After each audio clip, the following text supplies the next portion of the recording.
Então, boa Gravação noite, inicial. pessoal.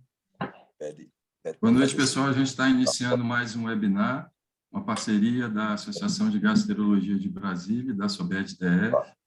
Hoje a gente vai conversar sobre acalásia, e a ideia, além de discutir esse tema assim, bastante desafiador, é também celebrar a realização dos primeiros 100 casos de POEM pelo grupo de endoscopistas do Hospital de Base, personificados pelo Dr. Técio Coio, Jorge Biassus e Rodrigo Vilaça.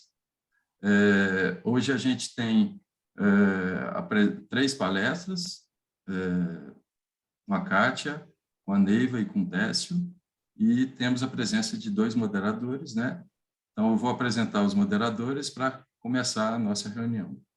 Então, o Ricardo Jacanadá, médico gastroenterologista do Hospital de Base do Distrito Federal e do Hospital Universitário de Brasília, é titular da FBG e da SOBED e é mestre em Ciências Médicas pela Universidade de Brasília. E temos também o grande prazer de receber hoje, entre nós, o Dr. Antônio Carlos Conrado, lá do Recife, que é membro titular da SOBED, preceptor da residência em endoscopia do Hospital da Restauração, é endoscopista das vias biliares do Hospital Getúlio Vargas e coordena também o serviço de endoscopia do Hospital Albert Sabin. Dr. Conrado, como todos sabem, tem a maior experiência individual do mundo em realização de POEM, com já mais de 3.000 casos realizados. Então, agora eu passo, sem mais delongas, a palavra para o Ricardo, para dar início aí à nossa reunião. Boa noite, Ricardo.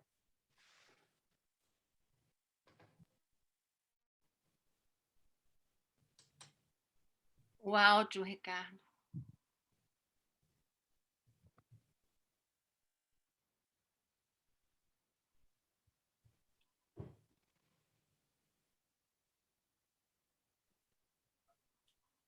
O microfone está desligado, Ricardo.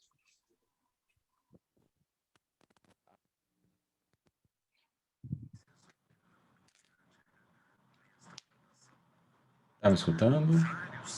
Sim, agora sim. Gostaria de parabenizar a todos, né? É uma mesa muito ilustre hoje, a presença do professor Conrado muito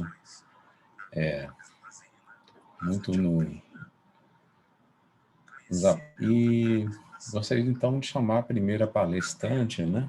É a doutora Kátia Sodbrack. A doutora Kátia é bastante conhecida aqui em Brasília pela sua dedicação à motilidade digestiva. É médica gastroenterologista, endoscopista, titular FBG SOBED, com experiência de 20 anos em motilidade digestiva. A doutora Kátia vai falar para a gente sobre a história e aspectos clínicos dessa patologia, que é a acalásia.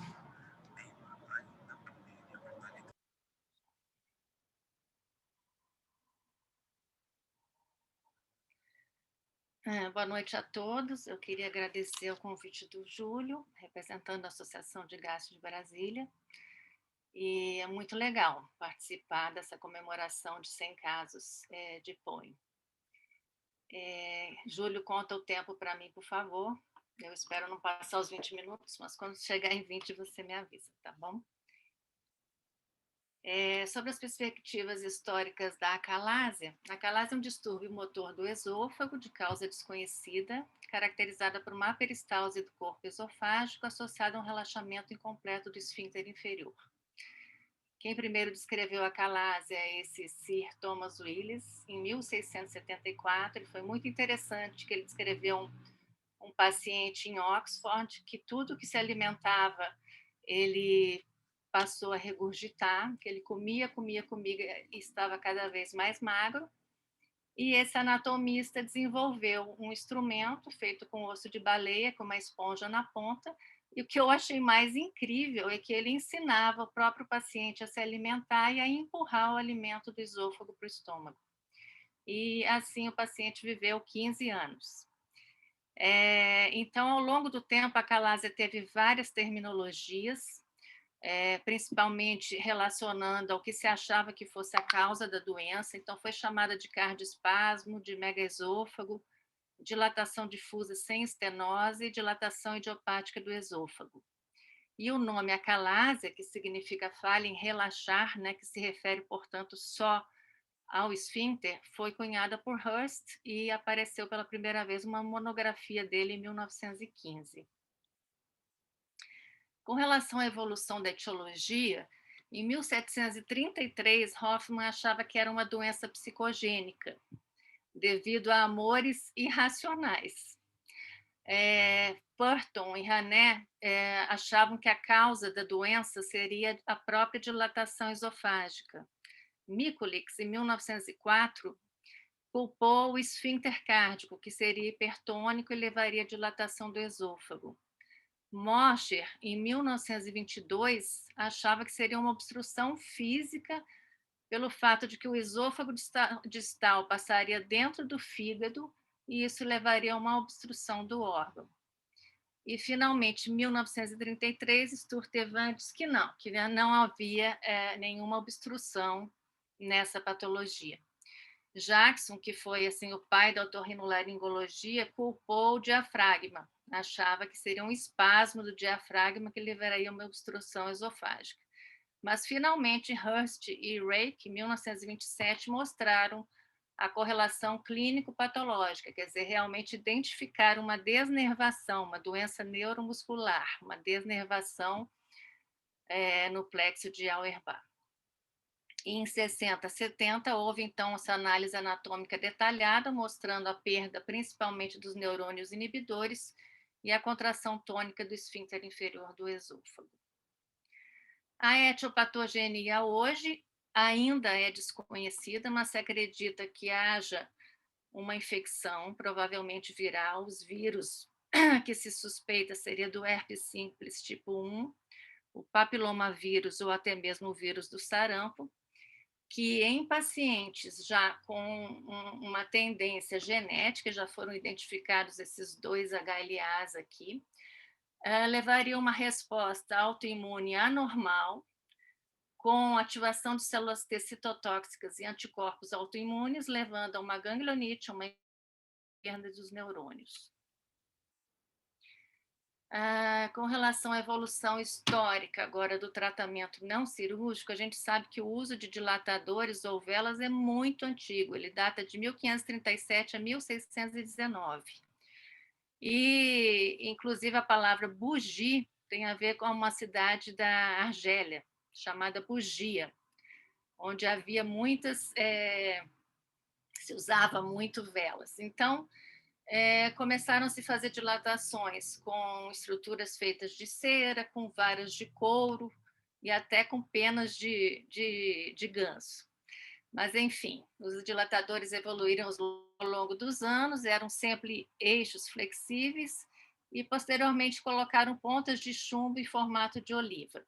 É claro que as técnicas evoluíram muito com o uso de guias, se passavam guias através do estômago, ou então o paciente engolia o guia, eles esperavam algum tempo e depois usavam o dilatador, e assim foi evoluindo, até que em 1898 houve o primeiro dilatador pneumático, feito por Roussel, que os dilatadores pneumáticos é que são utilizados na calásia. Em 1912, o Plummer, em vez de injetar ar, resolveu injetar água, e ele foi o primeiro a medir essa pressão do dilatador em milímetros de mercúrio. E o primeiro a pensar também que seria mais adequado ter uma forma correta de dilatar, com algum controle, e não apenas o controle pela dor do paciente. De forma que hoje a dilatação para a acalásia é uma dilatação pneumática, que é feita com balão sobre fio-guia ou através do canal do endoscópio. Surgiram também como tratamentos não cirúrgicos os agentes farmacológicos e a toxina botulínica, que a gente sabe que são tratamentos pouco utilizados e bastante restritos a determinadas situações. Existem também, atualmente, próteses metálicas autoexpansíveis, parece que são utilizadas na China, mas seriam também tratamentos transitórios e não se vê muita possibilidade de progressão desse tipo de tratamento. E o ESOFLIP, que eu não sei exatamente de que forma esse balão seria diferente, mas ele é acoplado àquele outro equipamento, EndoFlip, que mede a distensibilidade do esôfago. também são coisas mais atuais.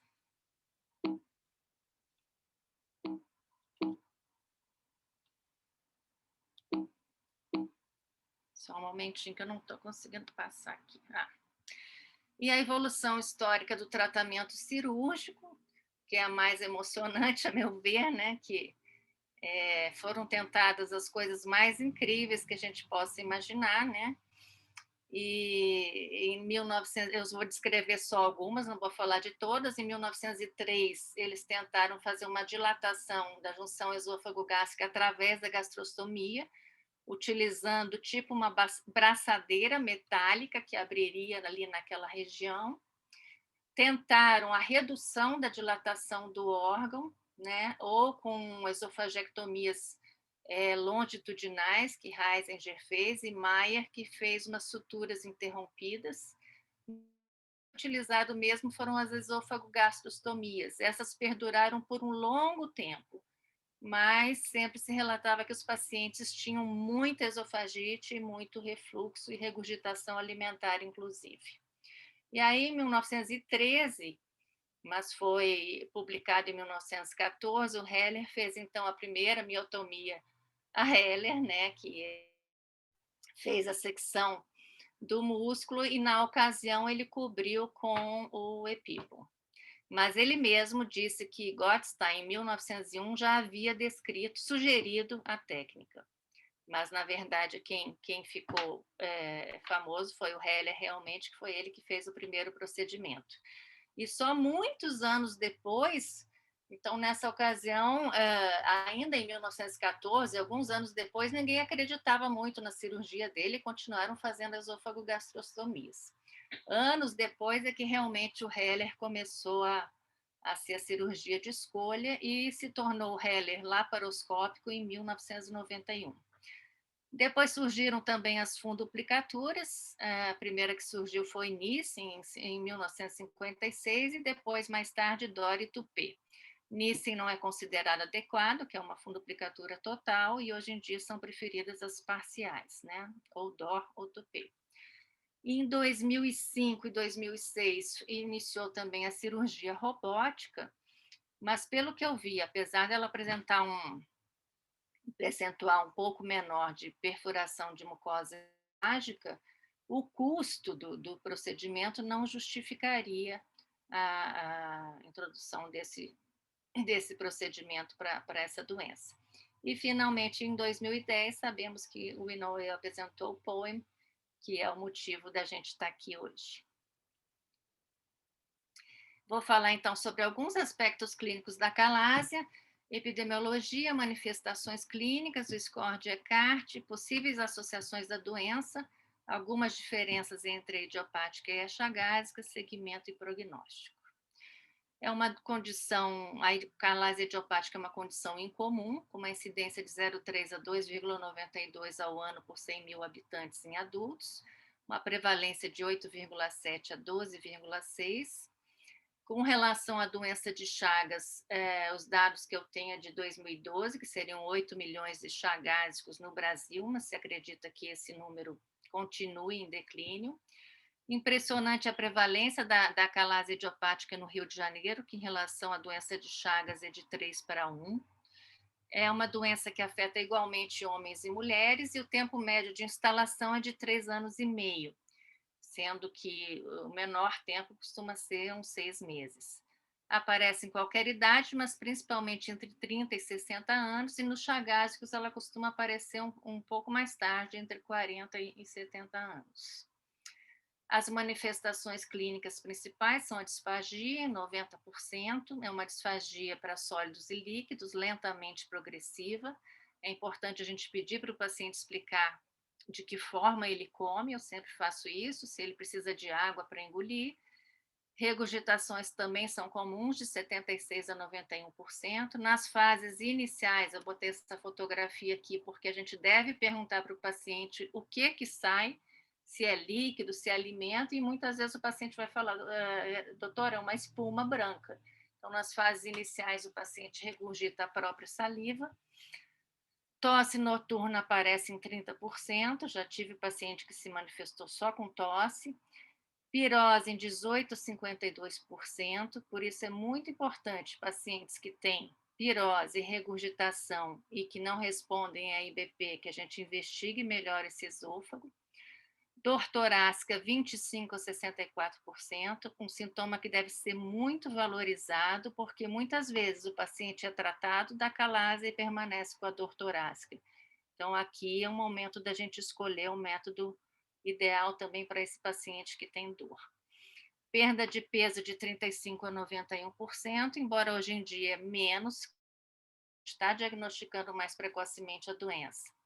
Aspiração, 8%, que são naqueles casos de esôfagos mais dilatados. A gente sabe que os sintomas são inespecíficos e o diagnóstico pode demorar, então a gente tem que sempre pensar na doença. Do total, em torno de 2 a 4% são casos de pseudocalásia, geralmente pacientes mais idosos, que evoluem mais rapidamente com mais perda de peso. Citei aqui o uso de opioides, podendo causar calásia, mas principalmente do tipo 3, isso é mais comum nos Estados Unidos, tá? Só para citar, realmente não é comum aqui no Brasil. O score de Eckart, que já existe há muito tempo, em 2015 foi feita uma validação dele, uma comparação com outros scores, e apesar dele receber algumas críticas, ele ainda é bastante usado, ele é muito fácil, né, que ele utiliza perda de peso, disfagia, dor retroesternal e regurgitação, com uma pontuação de 0 a 3, então, quando um total é até 3 pontos, o paciente está em remissão, se 4 ou mais já se considera falha de tratamento. Com relação à diferença entre a acalásia chagásica e idiopática, essa diferença, na verdade, ela não é muito grande. É claro que a gente tem que saber, com relação à chagásica, se o paciente procede de zona endêmica ou não. Na acalásia idiopática, o comprometimento inicial é da inervação inibitória, produtora de óxido nítrico e VIP, e com isso há um predomínio da inervação excitatória com acetilcolina. Por isso, esses pacientes vão ter uma pressão maior no esfíncter inferior do esôfago, um maior vigor contrátil, geralmente são os pacientes que manifestam mais dor, e a acalásia do tipo 3, com mais frequência, ela é a acalásia idiopática. Já na chagásica, a gente já tem um comprometimento inicial dos dois tipos de inervação, o que leva a uma menor pressão no esfíncter inferior, menor vigor contrátil, mais dilatação do órgão e, por isso, mais acalásia do tipo 1, que é aquela em que há aquela aperistalse, e também mais perda de peso. Também a gente observa, eu pelo menos assim na minha experiência, que não é tanto assim, que alguns casos de longa duração, evolução lenta, geralmente são chagásicos também. Com relação a associações, você sabe que a calásia pode se associar à doença do refluxo gastroesofágico. Como a doença do refluxo ela é uma doença muito prevalente, ela pode, na realidade, preceder a calásia. Então, nesse caso, o paciente tinha aqueles sintomas típicos de refluxo e, de repente, ele passa a evoluir de outra forma, ele até melhora dos sintomas e com o surgimento de disfagia. Então, pode acontecer. E também a doença do refluxo pode ser secundária ao tratamento e a avaliação e vigilância é muito importante. Eu coloquei aqui alguns percentuais de refluxo relacionado aos diversos procedimentos, mas é importante que a gente saiba que isso varia muito se você vai estar avaliando o refluxo pelos sintomas, se você vai estar avaliando pela endoscopia com esofagite ou se você vai estar medindo por pH-metria, tá? Então, vou citar aqui que, por exemplo, após a dilatação pneumática, em torno de 15% a 35%, após o Heller com funduplicatura, em torno de 9%, e após o POEM, realmente os percentuais observados têm sido maiores, né? Então, vi até relatos de 65%, 40%, isso é variável. E as duas grandes meta-análises, né, que comparam essa de 2019, a dilatação com POE, mostra 7% de refluxo na dilatação e 41% no POE, e no Heller, essa grande meta-análise também de 2018, 16,8% no Heller e 39% no POE, mas nesse caso aqui é com pH-metria. tá? Que é claro que o valor observado vai ser maior. Então, o que a gente pode pensar? Que todo paciente submetido a tratamento para calásia deve ser monitorado para refluxo, com sintomas, endoscopia e pH-metria. E qual o objetivo? Evitar a esofagite erosiva, porque esse paciente é um paciente que tem um esôfago totalmente atônico, aperistáltico, o Barrett, a estenose e o adenocarcinoma. Todo paciente com pirose e regurgitação que não responde a IBP deve ser avaliado para calásia, que eu já falei inicialmente. E todo paciente pós-POEM deve sair em uso de IBP. Isso aqui vai ser motivo de discussão, né? Que quem tem experiência é o Técio e o Dr. Conrado, e acho interessante a gente falar sobre isso aqui. Aqui é só para mostrar uma associação de acalásia com Barrett, então uma descrição de caso em que o paciente tem aqui a dilatação do esôfago, a extremidade distal afilada, uma acalásia do tipo 2 bem típica e um Barrett extenso. Quer dizer, um paciente que já tinha refluxo, já tinha Barrett e desenvolveu acalásia. Aqui é um paciente pós-POEM que desenvolveu Barrett e um adenocarcinoma. Com relação aos tratamentos da acalásia, não é o objetivo aqui da minha exposição, mas eu só queria enfatizar aqui a questão dos objetivos. O que a gente quer com o tratamento? A gente quer diminuir a pressão do esfíncter inferior, propiciando adequado esvazamento esofágico por gravidade, evitar a dilatação do órgão e a progressão para o mega avançado e controlar os sintomas, inclusive os desencadeados por espasmos, que é no caso do paciente que tem dor torácica. Só para citar, a experiência que eu tive com relaxante de musculatura lisa foi só na época lá do Rio de Janeiro, que a gente tinha, foi em 99 isso que eu fiz o treinamento na UFRJ de motilidade, e como lá realmente tinha muita, mas muita dilatação mesmo, eles usavam muito Isordil e nifedipina no sentido de aliviar o paciente até o dia da dilatação. Então, foi essa situação que eu vi, né? Usavam realmente com frequência sublingual, meia hora antes da refeição, mas, enfim, eu não sei se eles chegaram a fazer um estudo na época sobre isso. A relação da acalásia com câncer, a gente sabe que há um risco aumentado de câncer em pacientes com acalásia. Para o carcinoma de células escamosas, o risco é 10 a 50 vezes em relação à população geral, e o mecanismo seria a irritação crônica pela estase. Para adenocarcinoma, o risco é de meia a 10 vezes maior, e a causa é a doença do refluxo secundário ao tratamento. O grande problema é que o diagnóstico é tardio, né? Porque a gente sabe que o órgão é dilatado e que o paciente muitas vezes pode surgir a disfagia, mas ele não vai pensar, ele vai pensar que voltou o problema, ele não vai, talvez não vai relatar tão cedo quando a gente desejaria. Mas geralmente o câncer ele surge na doença de longa duração, com mais de 10 a 20 anos. Então, que sabemos também que é incerto se o tratamento da acalásia reduz o risco do carcinoma de células escamosas. Não há evidência que a vigilância diminua a mortalidade. Isso eu falo assim, vigilância de endoscopia seriada, cromoscopia. Realmente isso não é recomendado. E os especialistas a favor da vigilância sugerem endoscopia a cada 3 anos após 10 anos de diagnóstico. Eu considero que, como a doença não é tão comum assim, e como a endoscopia no Brasil não é de custo tão elevado, eu acho bastante razoável a endoscopia a cada 3 anos para controle. E, finalmente, com relação a gente sabe que os tratamentos são paliativos, os sintomas podem recidivar de 10 a 20% em 1 a 5 anos, e os pacientes devem ser seguidos. O retratamento vai depender do tratamento inicial escolhido. A avaliação clínica a cada 3 meses, no primeiro ano e após anual. Isso depende, né? Talvez um pouco exagerado. Se o ECART menor que 3, endoscopia a cada 3 anos. Se o ECART maior que 3, realizar endoscopia, estudo radiológico e manometria. Sempre monitorar a presença de refluxo, né, pelos sintomas, endoscopias ou pH-metria, e avaliar a necessidade de uso de BP. O prognóstico da doença é muito bom, apesar do risco aumentado de refluxo, megaesôfago e câncer.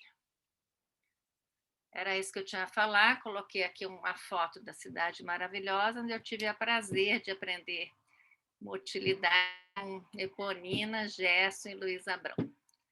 Era isso, gente. Obrigada. Vou interromper aqui.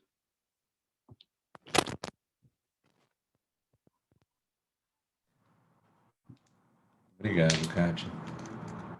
Acho que agora a gente pode passar para a doutora Mariana, doutora Neiva Mariana.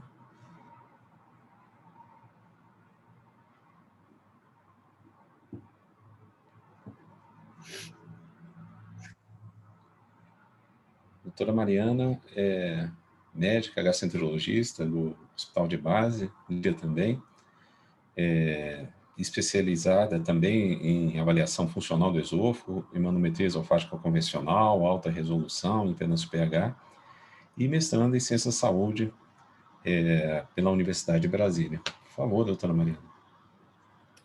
Boa noite. Pessoal, na minha tela está compartilhando direitinho? Vocês estão conseguindo ver? Tá, né? Tá. Boa noite. Primeiro, é um prazer estar aqui, a convite do Dr. Júlio, um pouco tremendo nas bases, afinal de contas, praticamente a todas as pessoas que estão aqui eu aprendi gastro e endoscopia com as pessoas aqui presentes, e estou me sentindo lisonjeada pela confiança também e pelo convite mesmo, em fazer parte aqui dessa noite, prestigiando principalmente a nossa equipe lá do BASE, que está bastante evoluída em termos de tratamento dessa patologia, né? Então, eu fui convidada a falar sobre os aspectos diagnósticos. Conforme a Kátia já falou, e dando continuidade ao que ela vinha dizendo, todo diagnóstico ele se inicia através da anamnese, onde a gente suspeita, né? A queixa cardinal para a acalásia é disfagia, seguida também por regurgitação, doutorasco e perda ponderal, vamos fechar os critérios lá de Eckert.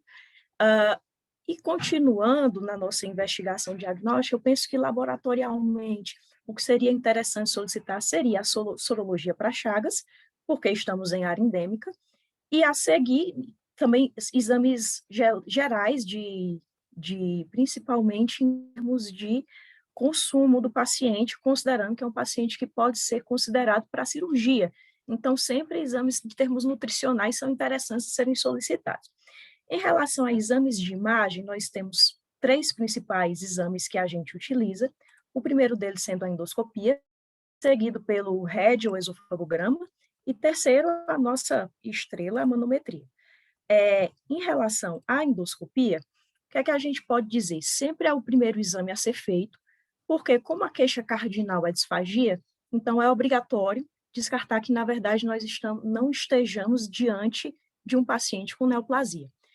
É um exame com baixa acurácia em fases iniciais para diagnóstico de acalásia, mas quando a gente tem um paciente em fases mais avançadas, ao exame a gente já consegue observar um corpo esofágico mais dilatado, tortuoso, com material residual e, por vezes, enantema ou ulceração secundários a esse material que fica em estase lá, bem como monilíase.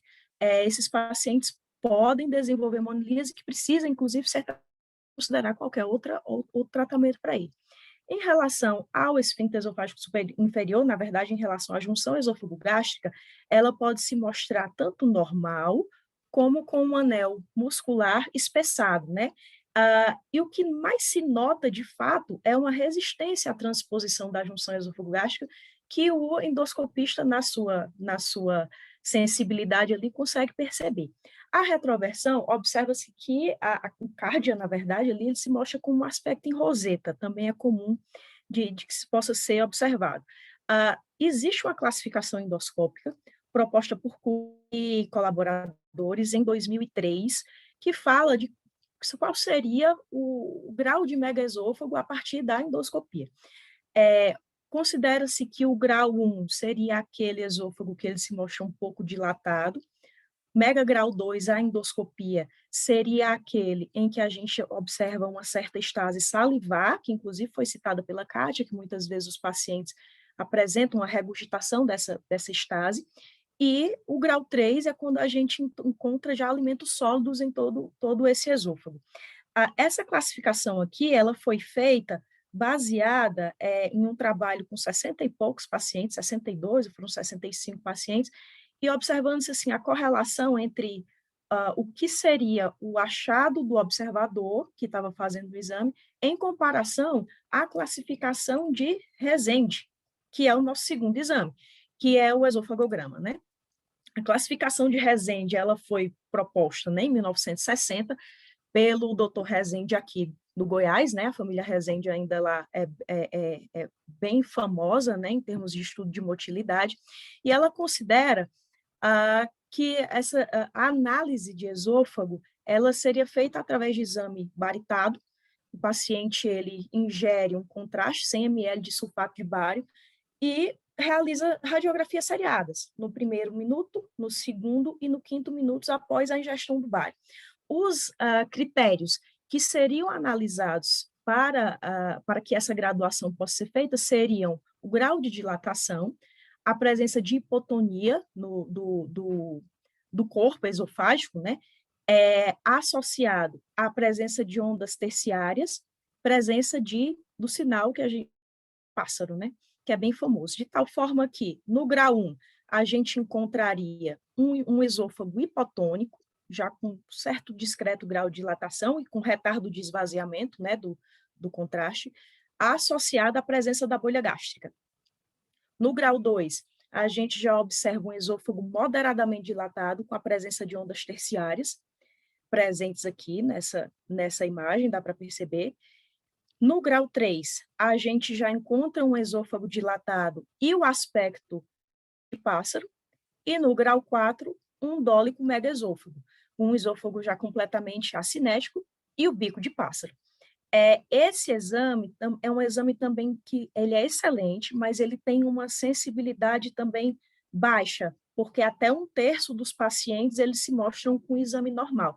E isso se deve principalmente a essa questão de a gente precisar que o exame seja feito nos minutos 2 e 5, para que todos esses critérios possam ser avaliados de forma adequada, de tal forma que é interessante que, ao exame ser solicitado, essa observação seja colocada. Isso foi uma coisa que eu aprendi com o Dr. Técio, que a gente coloque, que seja feita essa avaliação ao 5º minuto, para que o exame tenha a gente possa confiar, né, no resultado do exame. O nosso terceiro exame seria a nossa estrela da noite, né, da motilidade, a manometria. Antes de iniciar propriamente a alta resolução, é interessante a gente relembrar como é feita a manometria, para a gente pegar alguns critérios para melhor entendimento. É um exame que ele é feito através da passagem de uma sonda, né, pela narina do paciente. Essa sonda ela fica localizada em todo o esôfago e tem canais por onde serão perfundidas colunas de água, né? A grande diferença da nossa manometria convencional para alta resolução é que na manometria convencional a gente dispunha de apenas 8 canais. Cada um desses canais eles ficam dispostos ao longo do esôfago, são perfundidas água, né, no nosso caso. Nos Estados Unidos eles utilizam sonda que a gente chama de estado sólido, a gente usa sonda com perfusão de água. Essas colunas de água, elas levarão a uma pressão em pontos de esôfago, e à medida que o paciente deglute, esse esôfago ele se fecha ao redor da sonda, pressiona as colunas de água, e isso gera um gráfico no computador, né, para a gente poder analisar de forma adequada a motilidade do paciente. Esse é um exemplo de sonda de 36 canais. A gente tem sondas de alta resolução de 24 e com 36 canais. A que a gente usa mais mesmo é a de 24. E a grande diferença que se observou em relação à convencional e alta resolução é porque, como na convencional a gente só tinha 8 canais, então ficavam muitas áreas do esôfago como blind spots, digamos assim, né? Áreas que a gente não conseguia observar de forma completa como era o funcionamento naquele ponto específico. Então, o que sugeriu, né, isso de 2000 para cá praticamente, foi que a gente colocasse mais canais. E assim, como os canais eles ficam mais próximos, a gente consegue ter uma topografia pressórica. E o exame fica muito mais rápido, muito mais fácil, e assim a gente consegue dar mais diagnósticos a partir da manometria. Para a gente poder entender em relação, por que a manometria é padrão ouro para diagnóstico de acalase, eu preciso, inicialmente, falar sobre alguns conceitos da manometria de alta resolução. Então, aqui a gente tem um gráfico de uma manometria normal. Nessa imagem, o que é que a gente observa? O esfíncter esofágico superior, o corpo esofágico e a junção esôfago-gástrica, né? Então, aqui em cima eu tenho, o paciente está aqui deitado, com a sua sonda posicionada, a gente dá um golinho de água, o esfíncter esofágico superior abriu, a onda propagou, a água, né, propagou, e o esôfago ele fez a sua propagação de onda, até chegar no esfíncter inferior. É interessante a gente notar que quando o esfíncter superior ele abre, o esfíncter esofágico inferior, na verdade a junção esôfago-gástrica, ela abre em conjunto, é uma abertura simultânea. E como que a gente consegue observar isso? Na manometria de alta resolução, a gente tem aqui uma escala pressórica, que ela fica aqui ao lado, onde as áreas mais azuis, elas são áreas de baixa pressão, e à medida que a gente vai, o exame, né, ele mostra cores mais quentes, digamos assim, são áreas que a gente tem uma pressão maior. Então, aqui no esfíncter superior do esôfago, eu tenho uma pressãozinha um pouco maior, e aí a onda ela veio propagada ao longo do corpo esofágico, até chegar aqui na junção esôfago-gástrica. Aqui o esfíncter superior abriu, o esfíncter inferior abriu em conjunto. Por que é que isso é importante para a gente? A primeira métrica que a gente avalia, principalmente pensando na acalásia, é o relaxamento do esfíncter esofágico inferior. E é nessa área aqui que eu faço essa análise através de uma métrica que a gente chama de IRP, que é a integral da pressão de relaxamento.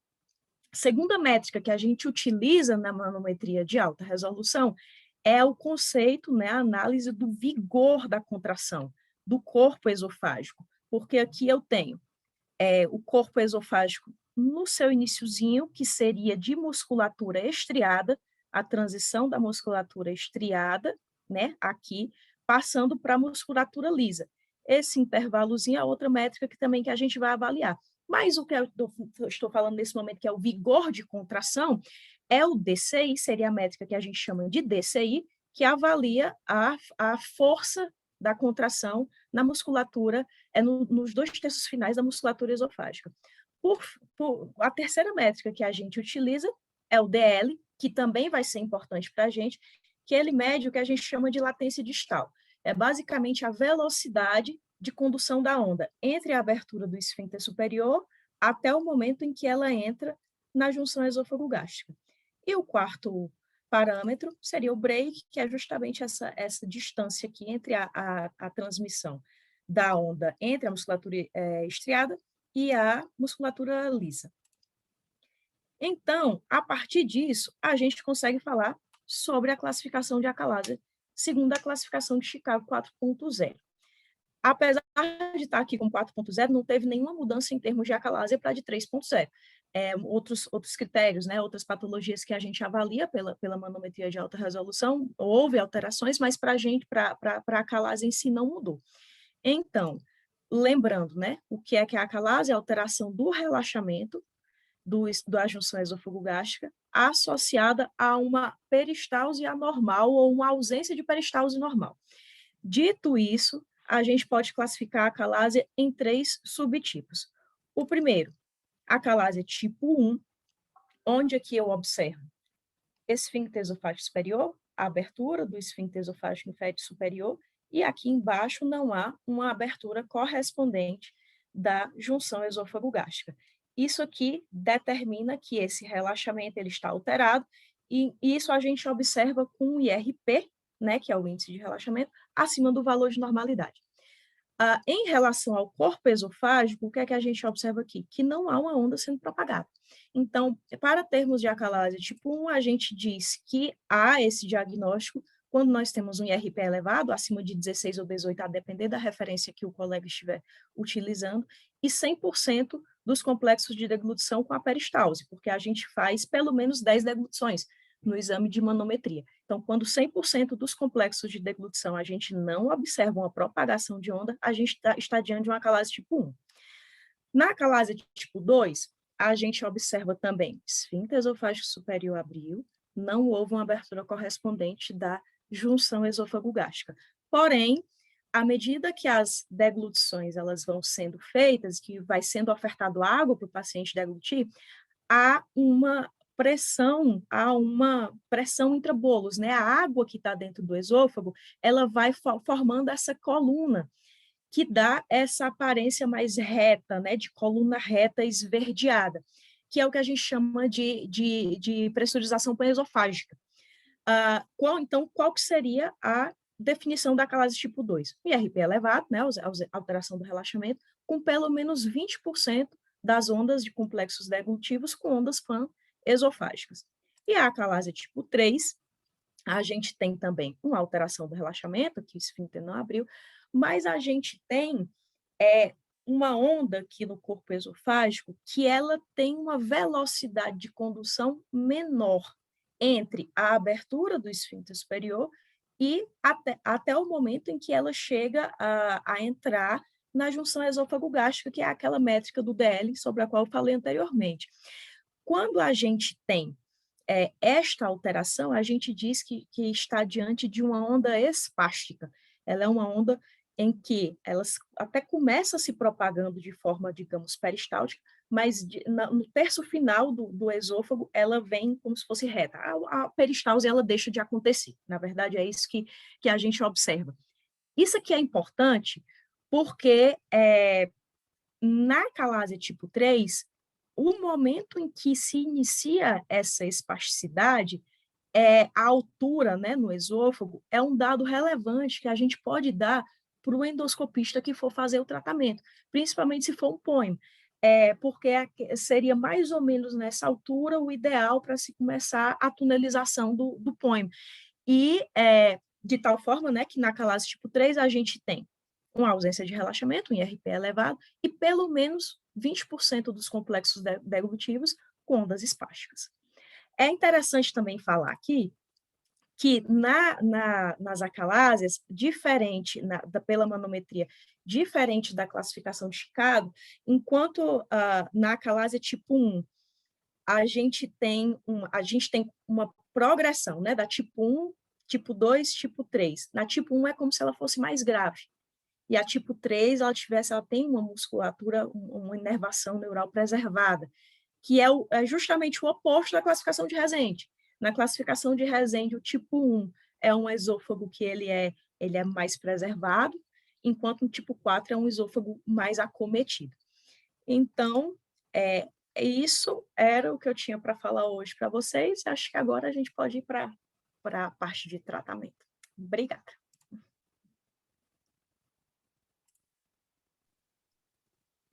Deixa eu ver aqui onde é que eu deixo de... Aqui, pronto.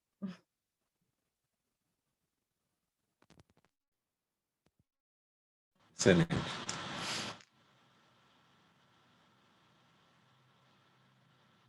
Passo agora para o professor Conrado.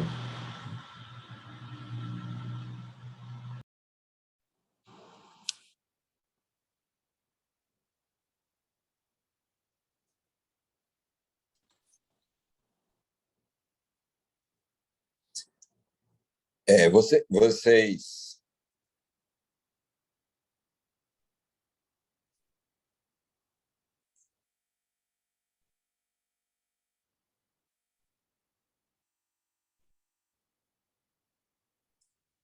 Conrado, eu acho que você está sem áudio.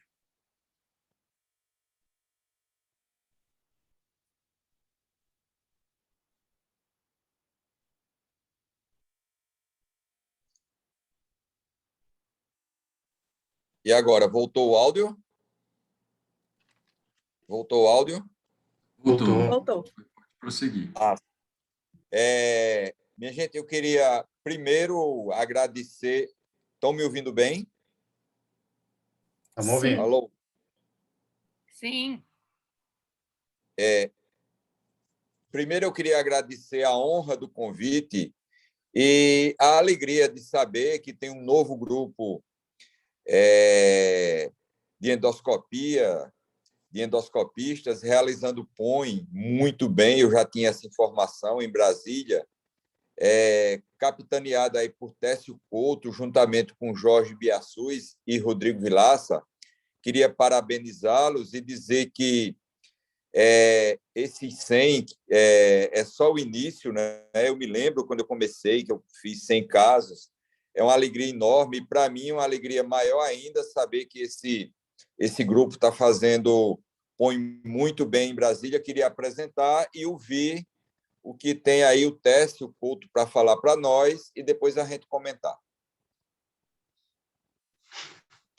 Boa noite a todos, obrigado, doutor Conrado, pela menção honrosa, Júlio, Juliana, boa noite a todos. Quero dizer que não há conflito de interesse, nenhum subsídio nem de empresa de equipamento ou acessório. Só lembrando aí o score de ECARD, porque como endoscopista a gente vai criando um caminho mais de fazer do que de pensar, e o score clínico de disfagia, para mim, é importante antes e depois, e eu uso muito como um critério de sucesso, muito mais do que a manometria. Posso estar falando um absurdo, mas é a minha prática clínica. Sobre o tratamento endoscópico, eu vou citar o uso de nitratos bloqueadores, que já foi citado pela Kátia. Eu costumo usar nitratos bloqueadores até hoje. Uso como pré-endoscopia ou como pré-POEM, para tornar o esôfago mais limpo. Às vezes a gente trabalha no hospital público e se às vezes o doente perde a oportunidade de fazer aquele exame no centro cirúrgico, a gente não sabe quando vai poder encaixar, e eu não tenho nenhum estudo para mostrar que isso é bom ou ruim. Vou citar o uso de Botox, e vou falar um pouquinho mais. Então, o medicamento seria isso, o tratamento mecânico seria dilatação endoscópica, vou mostrar alguns dados, a miotomia, que pode ser Heller ou POEM, e a prótese esofágica, que já foi citada pela Kátia. Vou começar pela prótese. Realmente é uma modalidade chinesa e parece exclusiva da China. É uma prótese de 3 centímetros, relatado melhor em 80% dos pacientes. Foi um único centro e depois eu não encontrei outros trabalhos que corroborem esses dados. A migração da prótese foi reportada em 5% e a pirose foi reportada em 20%, se deixa 12 semanas em geral.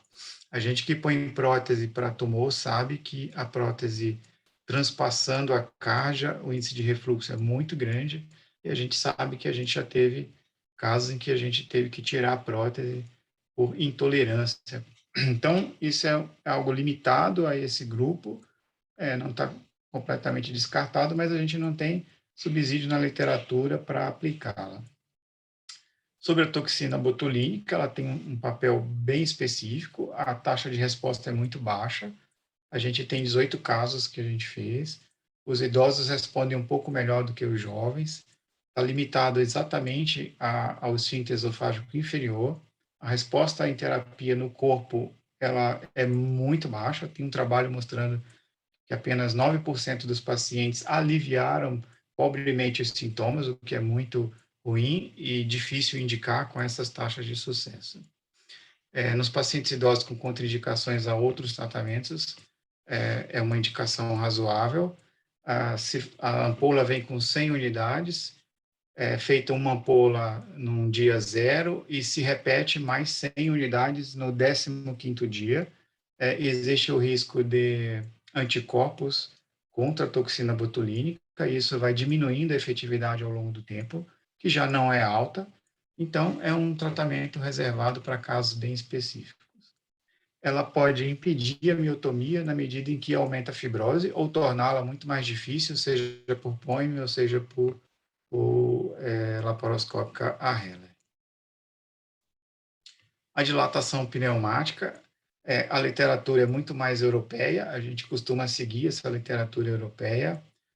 Existem vantagens e desvantagens, diferentes taxas de sucesso, insucesso e de complicações. A gente sabe que muito do sucesso que a gente tem depende da forma como a gente faz. Então, eu vou dar um exemplo. No começo da minha carreira, eu usei dilatação de maneira com um resultado muito ruim. Aí, numa aula dessas que a gente está tendo agora a oportunidade, eu ouvi o Júlio, ouvi a experiência dele, percebi que a experiência dele era muito melhor que a minha.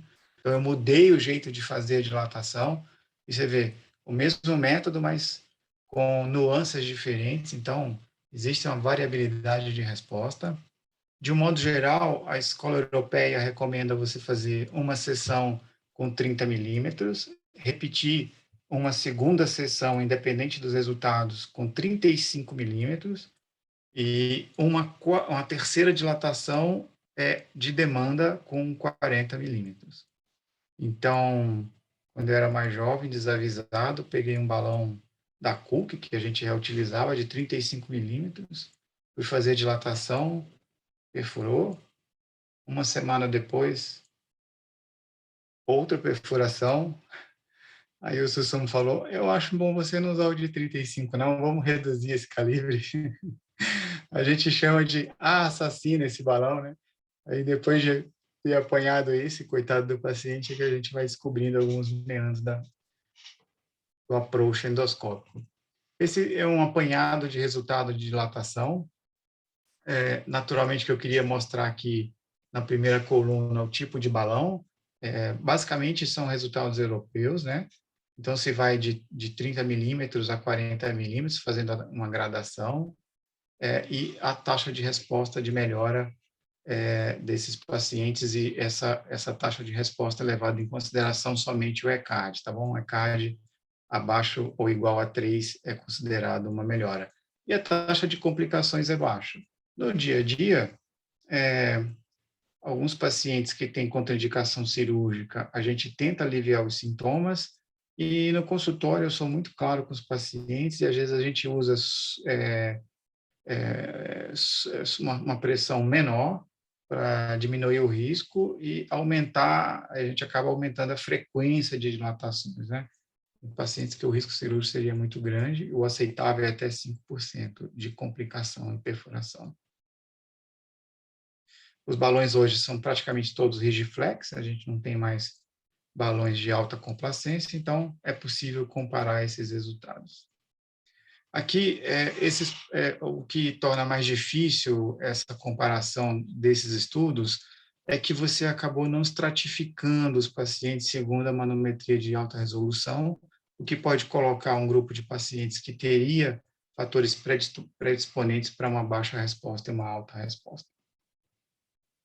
Aqui um trabalho comparativo de dilatação versus cirurgia. Nesse trabalho em particular, o grupo Heller-Doll foi feito com boa parte com o Da Vinci, né, que é aquele robô. Então, é possível haver um viés aí de erro na hora de comparar. E a taxa de resposta para um sucesso de ECAD menor ou igual a 3, de 90% na cirurgia, e de 86% na dilatação pneumática. Lembrando que dilatação pneumática aqui se aplica sempre aquele método de 30 milímetros, 30 dias depois, 35 milímetros, e depois o de 40 de demanda. Lembrar que eu achei interessante a coluna de bário, é um método que eu gosto bastante de avaliar respostas dos pacientes. Então, a gente conta 5 minutos depois do exame e vê o quanto em centímetros o bário tem de resíduo. E aqui o Heller é um pouquinho melhor a taxa de resposta em relação à coluna de bário, e a taxa de refluxo também um pouco menor para o balão. Mas, volto a dizer, esse trial não foi prospectivo, randomizado, então foi retrospectivo, pode ter um viés de erro nesse estudo. A miotomia cirúrgica, que é o clássico já foi discorrido, só para mostrar o Nissen, o dó, né, que é a miotomia, que é o objetivo nosso, então, no tratamento endoscópico. Lembrando aí a citação do Júlio, realmente, em 1980, tem essa publicação. Eu tentei ir atrás do trabalho em si, na gastrointestinal endoscopia eu não tive acesso online, eu não tenho essa revista, então tem só o abstract, onde 17 pacientes foram submetidos a uma miotomia transmucosa, vou dizer assim, tá?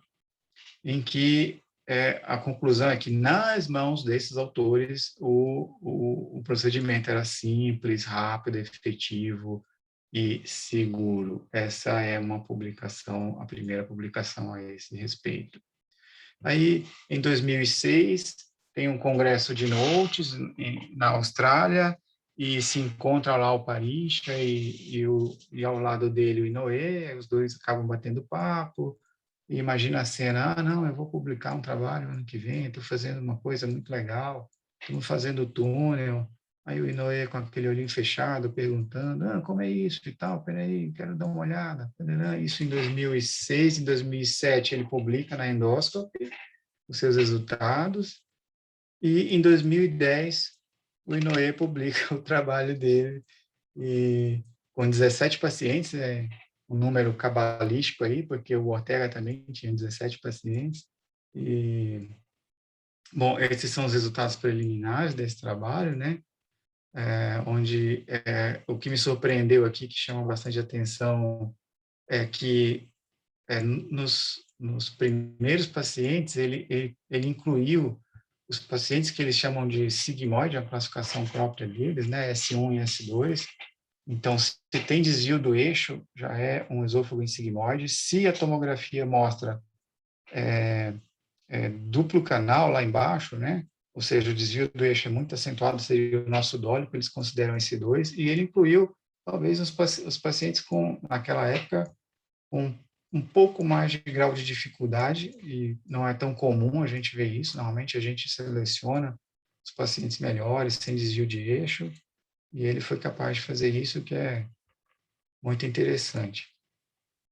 E os resultados aparentemente foram bons, encorajadores, mas era um resultado preliminar. A partir disso, você não podia dizer...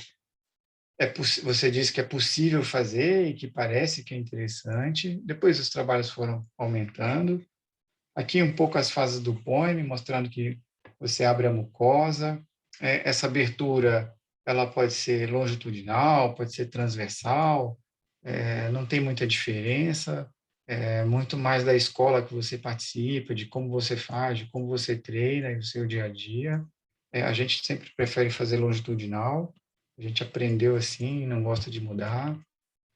Depois você tuneliza, depois da tunelização, que vai do seu ponto inicial no esôfago até 3 centímetros, 4 centímetros na área gástrica, você procede à miotomia.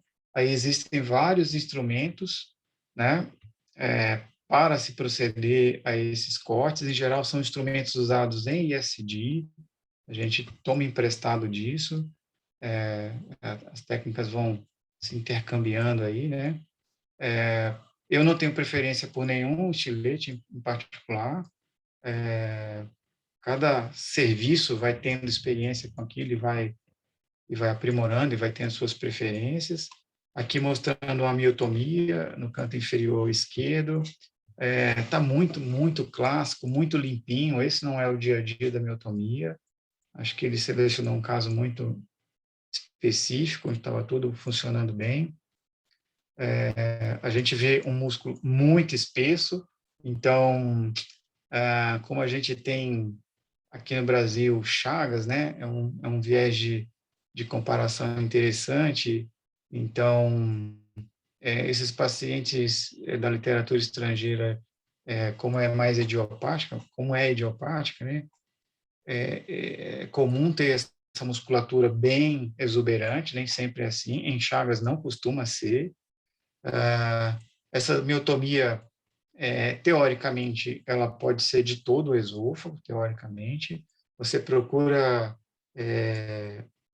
calibrar sua miotomia baseado na manometria Eu, particularmente, na doença de Chagas, não costumo usar a manometria para calibrar isso. Eu costumo fazer miotomias muito mais curtas na doença de Chagas, porque o importante não é tanto a pressão de contração do esfíncter, mas é a ausência do relaxamento. Então, miotomias mais curtas funcionam muito bem em Chagas. Então, eu costumo diferenciar isso nos pacientes idiopáticos e Chagas, eu costumo ser muito mais econômico. A gente pode abrir um pouco mais embaixo, isso não é nenhum problema. E aqui o fechamento. Mais uma vez, mostrando a mesma técnica, só que aqui com ilustração superior, só para a gente se habituar ao método. De novo, no ponto C, uma musculatura extremamente exuberante, né? Você vê um plano de secção quase que perfeito, com a longitudinal aí à vista na figura E, e esse realmente não é o nosso dia a dia, né? Ele não fica tão bonitinho assim, e às vezes a gente faz transmural, muitas vezes faz transmural sem maiores preocupações. Aí aqui um apanhado de artigos mostrando as complicações, né, de 2013, procurou aglutinar, porque todo mundo tinha muito poucos casos e tal, então seria interessante aglutinar para a gente ver de um modo geral. Muito disso que está aqui não é, assim, a gente que lida com isso já nem considera mais complicação, pneumoperitônio, isso é normal, enfisema subcutâneo, isso não é nenhum problema. Quando você usa CO2, quando você termina o procedimento, já está tudo limpinho, o enfisema desaparece, você usa agulha de Verres e praticamente melhora o pneumoperitônio. O pneumoperitônio só é um problema quando o anestesista te reclama, dizendo que não consegue ventilar direito, aí a gente faz uma drenagem. Então, muito do que está aqui já nem é mais considerado realmente uma complicação, mas quando você está catalogando no início, você tem que documentar tudo, isso é natural. Aqui uma comparação entre POEM e miotomia Heller, né? Aqui, novamente, o tempo para a feitura do exame foi menor no POEM, mas nesse trabalho também usou-se muito da Vinci, que é o robô, então aumenta o tempo cirúrgico, então é um viés de erro aí. E assim, quando a gente começou o POEM, aí eu ouvia muito do cirurgião assim, não, mas eu levo meia hora para fazer. Aí, quando ele mentiu do lado, eu minto do outro. Não, mas eu levo só 20 minutos, então a gente está bem também. Mentira, a gente levava 1h30, 2 horas no início, né? Mas não ia ficar por baixo dos cirurgiões. Então, mostrando a miotomia do um e do outro. Existe uma maneira cirúrgica de ampliar a miotomia, tá? Isso não é estanque. Então, é uma miotomia estendida, mas aumenta muitas complicações. A cirurgia pode chegar a 14 centímetros de miotomia esofágica, mas aumenta muito o tempo cirúrgico, um pouco mais de complicação. Enquanto que a gente consegue fazer isso, sair de 9 para 14 ou 20 centímetros de miotomia do esôfago, sem aumentar praticamente nada em termos de complicação. Aqui os resultados, então, de cirurgia, só para a gente ter uma ideia de como estão os nossos resultados do POEM, né? Meus não, mas do método de um modo geral. Então, a melhora dos sintomas realmente é boa, independente do método que você escolha, é muito próxima uma da outra, desde que você corte o músculo. Então, o princípio é cortar o músculo, diminuir a pressão desse músculo. Os resultados são muito semelhantes. Aqui, em relação ao tipo de cirurgia, também não difere muito. Se você fez ADOR ou Flop-Nielsen, não muda muito, independente dos centros, ele é muito homogêneo. E o grau de refluxo também parece ser muito homogêneo e oscila entre 3% e 34% para a cirurgia. Aqui, mostrando os resultados dos 500 poemas do Dr. Inoue. Então, a gente não tem o viés de outros centros, de outras experiências, é um centro só, com a pessoa que praticamente criou o método, e um acompanhamento de 36 meses, onde ele manteve um ECAR score abaixo de 1, muito bom, e com uma taxa de refluxo que oscilou, diferente dos resultados da Kátia lá, que estavam muito altos, 64%, mas oscilou entre 16% e 21% no acompanhamento de 24 e 36 meses. Aqui um estudo também japonês, capitaneado também pelo Dr. Inoue, multicêntrico, 8 centros no Japão, um estudo de 2020, saiu o ano passado, né, na Gastrointestinal Endoscopy. Foram introduzidos 233 pacientes, mas 223 concluíram o estudo. O objetivo era comparar com o estudo europeu e saber se os resultados seriam interessantes, igual aos deles. E em preto você vê o estudo europeu, em vermelho você vê o estudo japonês, mostrando que nos 3 primeiros meses a taxa de resposta, e a taxa de resposta aqui significa o ECAD menor ou igual a 3, de 97,1%, e ao longo de um ano de 97,4%, de 213 pacientes, enquanto que o estudo europeu decaiu um pouco a taxa de resposta para 82%. O que eu achei interessante nesse estudo é que tanto faz a miotomia ser anterior ou posterior, os resultados foram similares. O tipo 3 respondeu em 100% das vezes, o tipo 2 da classificação de Chicago respondeu em 98% e o tipo 1 em 96%. Outra coisa interessante seria a taxa de refluxo baseado em análise univariada. E o único item que de fato influenciou na piora do refluxo foi a extensão da miotomia. Então, quanto maior a miotomia, maior a taxa de refluxo, tanto a curto quanto a longo prazo. E a longo prazo a gente está falando de um ano aqui. Quando a gente compara POEM versus cirurgia novamente, então foi um apanhado de estudos reunido por esses autores, prospectivos, não randomizados, onde 170 pacientes cirúrgicos e 158 pacientes do POEM, e os resultados são basicamente esses, né? O tempo operatório, que não é muito importante no meu modo de ver, porque o tempo cirúrgico tem sempre o viés dos serviços que usaram a cirurgia robótica, o que aumenta muito o tempo cirúrgico. Em geral, a gente leva aqui de 60 a 80 minutos para fazer um POEM, já levamos 2 a 3 horas, não tem problema, vai ter essa variação mesmo. A taxa de complicações nesses estudos variavam entre 15% e 23% para alguns serviços, mas essas complicações são menores, principalmente no POEM, não houve necessidade de intervenção cirúrgica. Nos nossos casos, a gente tem pouca intervenção cirúrgica, quase nenhuma. O sucesso clínico, que é o ECAD, menor ou igual a 3, foi muito semelhante nos dois, não teve muita diferença. E, então, o POEM parece ser equivalente à cirurgia em vários aspectos, tanto perioperatórios quanto resultados imediatos, e a médio prazo parece que sim. A força negra do POEM, então, seria o refluxo, e aí eu botei uma imagem drástica. Naquele estudo japonês randomizado que eu estava descrevendo, ele difere esofagite de refluxo, né? Ele difere as duas coisas, doença do refluxo de esofagite.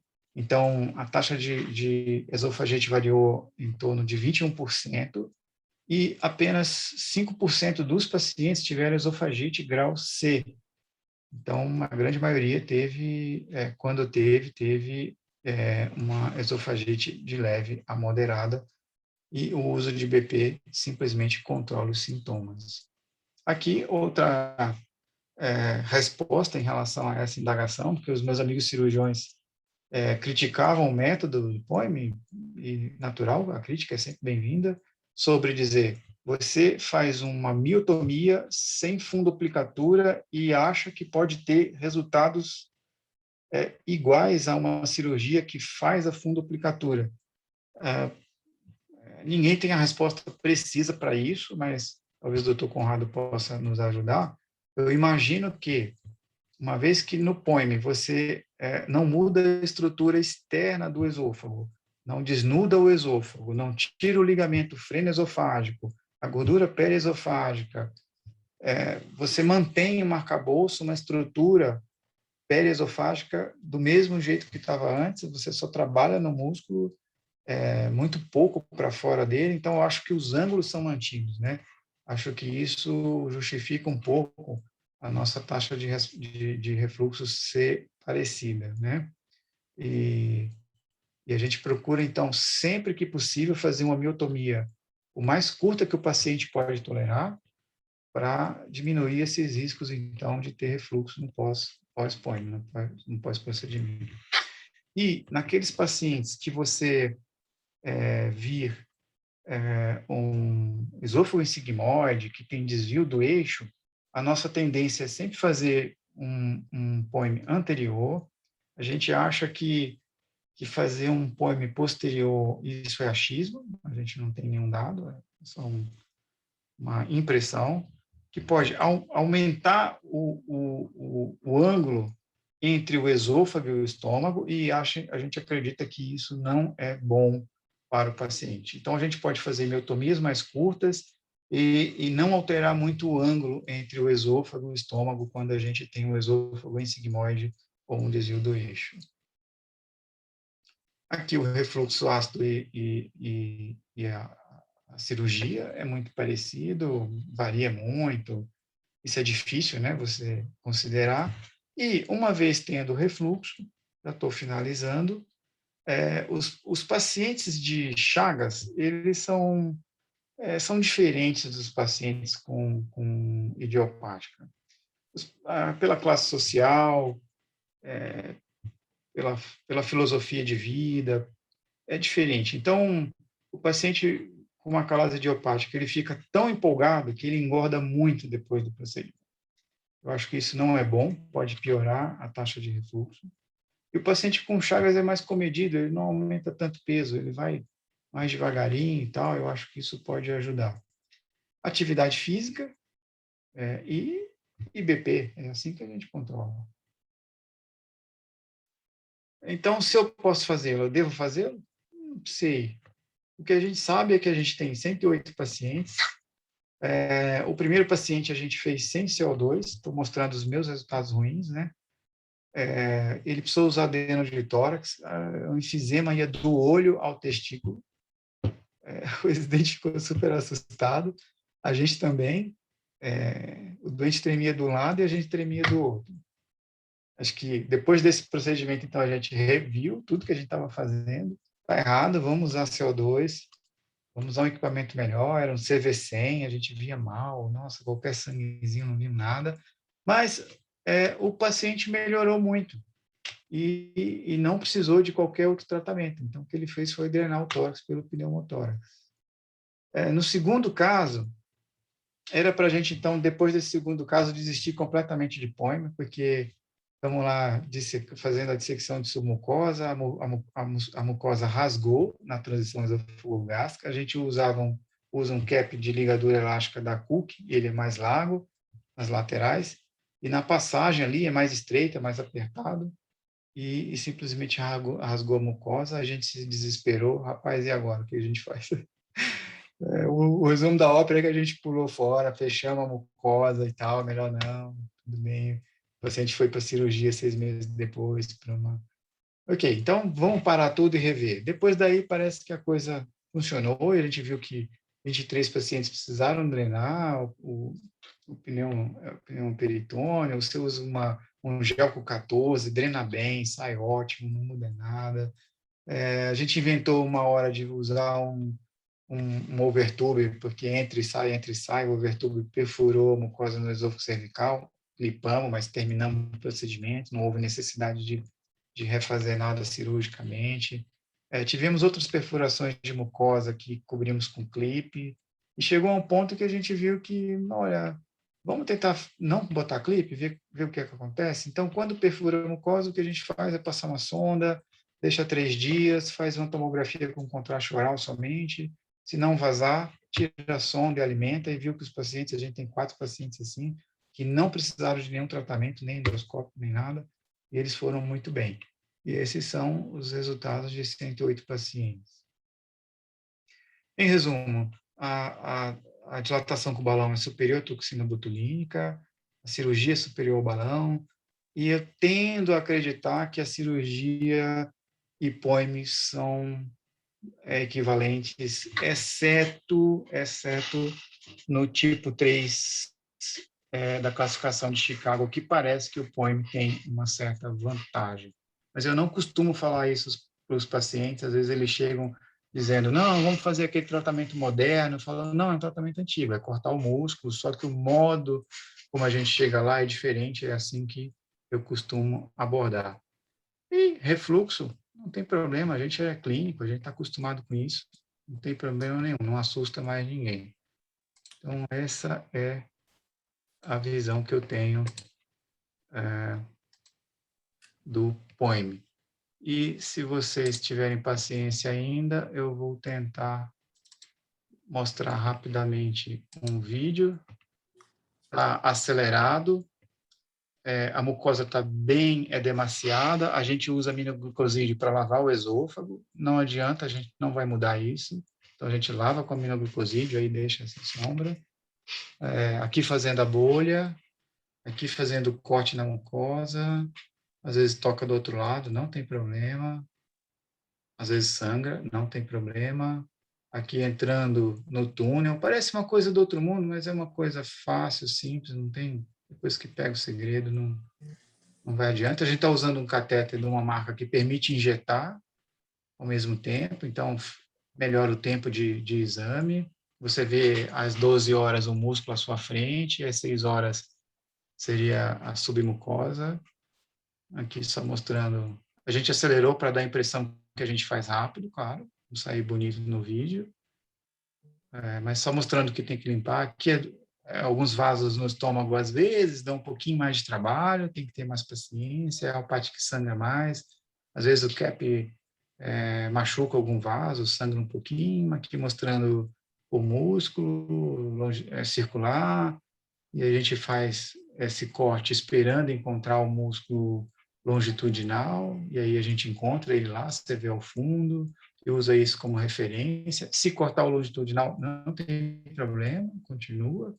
Aqui no estômago, mostrando que é um pouquinho mais espesso, e a miotomia continua.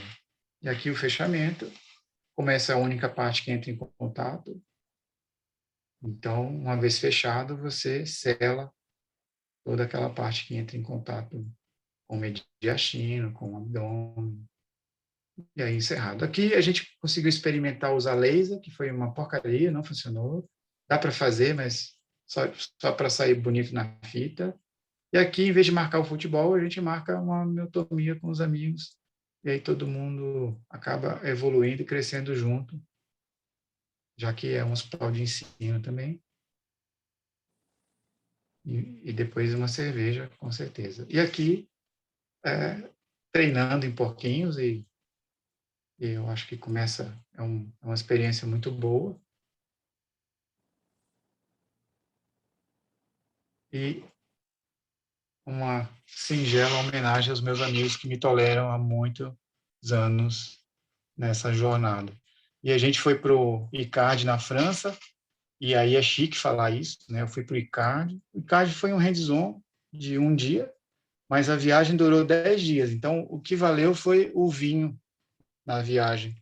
E essa é uma foto pré-vinho. Foi a única coisa realmente proveitosa que teve lá. E assim eu encerro a minha apresentação.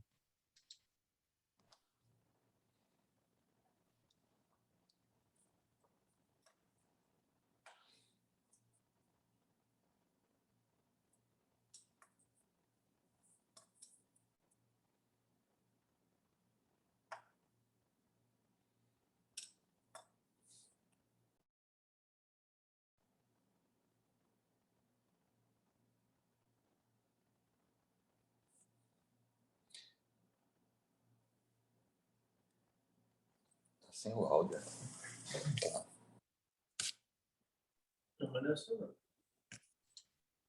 Doutor Conrado, estamos ouvindo o senhor sim. O senhor tem áudio. Sim.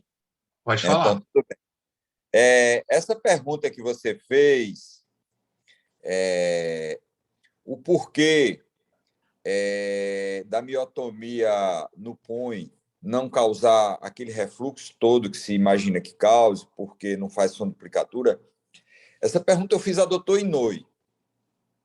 E ele me disse que o principal mecanismo de manutenção do estômago em cavidade abdominal e a barreira antirrefluxo é justamente essa membrana que você falou. Essa membrana esôfago-frenogástrica, que funciona como 2 discos, não é isso? Que movimenta aí com a respiração. E quando você faz a operação de Heller, via laparotômica ou laparoscópica, você desfaz essa membrana. Daí a necessidade, realmente, a necessidade de você fazer uma válvula de refluxo. Por endoscopia, o acesso transesofágico dispensa essa funduplicatura. Outra coisa, eu também dilatei muito esôfago, dilatei. E não sou contra a dilatação. Mas a dilatação, ela só é efetiva quando ela rompe fibra muscular, não é isso? E quando você rompe fibra muscular e rompe mucosa e rompe a parede total, é muito próximo daí. E aí, eu também fazia assim, eu fazia dilatação, ainda hoje faço, com um balão de 30 e só passo para o de 35, se por demanda. E 40, por incrível que pareça, não tenho coragem de estar botando um balão de 40, a não ser que o doente tenha um POEM prévio, porque cria um ponto de fraqueza aí na musculatura e, por incrível que pareça, os doentes que têm um POEM prévio, eles respondem muito bem à dilatação. Eu antigamente fazia repõe. Hoje eu faço dilatação porque cria um ponto de fraqueza aí e os doentes respondem bem. Até nisso o POEM é bom. Outra coisa que eu queria te falar outra coisa que eu perguntei, que não abordou aqui, que eu perguntei ao doutor Inouye, porque é que tem alguns doentes que têm dor torácica, principalmente no idiopático, com a acalásia vigorosa, esses doentes têm muita dor torácica, e a gente faz o POEM e o doente continua com a mesma dor, entendeu? Ele disse que tinha feito um estudo, que não publicou, tal, que esses doentes têm um processo inflamatório crônico no esôfago, e o POEM não resolve. Então, antigamente, eu não ligava, mas hoje eu converso com o doente. Sente dor? Quando essa dor que o paciente tem, quando alimenta-se, essa dor resolve, o POEM resolve. Mas essa dor crônica que o doente sente à noite, principalmente acorda à noite com dor, isso aí vai continuar com essa dor, entendeu? São essas 2 perguntas que eu fiz a doutor Inouye, e a pergunta que eu fiz a ele, você próprio respondeu, e respondeu com muita propriedade. Essa curiosidade eu também já tive.